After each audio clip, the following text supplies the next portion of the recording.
Puasa ketujuh aku masak nasi tomato, sup merah kambing, ayam goreng thai. Acar timun tu aku suruh bini aku buat, aku dah tak sempat nak buat. Aku mulakan dengan merebus kambing sampai empuk.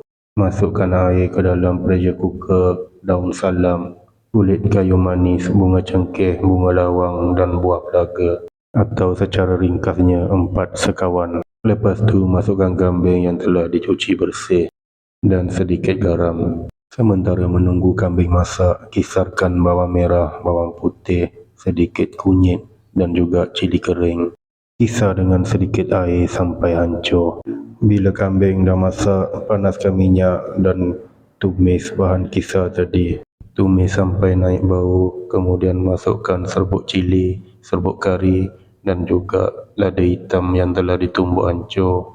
Sambung tumis sampai pecah minyak. Bila dah pecah minyak, masukkan sedikit air rebusan kambing tadi dan kacau sampai mendidih. Bila dah mendidih, masukkan sup bunjut, sos tomato, sos tiram, kicap manis dan juga tomato puri. Lepas tu masukkan kambing yang dah direbus tadi. Akhir sekali perasakan dengan garam. Tunggu sampai kuah pekat, dah siap. Untuk menu kedua, ayam goreng thai. Mula-mula kisarkan bawang putih, akar ketumbar dan juga biji ketumbar. Kisar dengan sedikit air, tak perlu hancur sangat.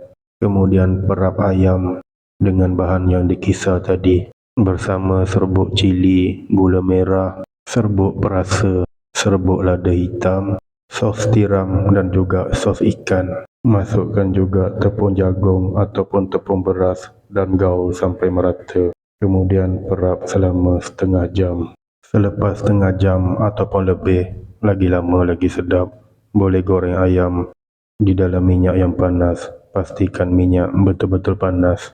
Goreng bersama cili kering, daun lima puruk dan juga bawang putih. Goreng sampai keperangan, maka siaplah ayam goreng thai.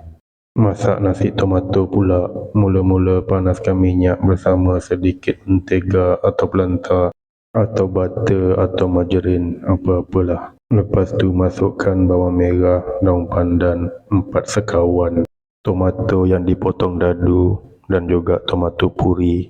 Tumis sampai wangi dan masukkan beras yang telah dibersihkan bersama sedikit garam. Lepas tu masak macam biasa.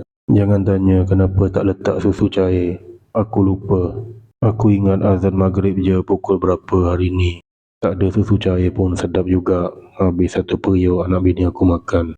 Mana Bilal ni? Jangan lupa azan pula.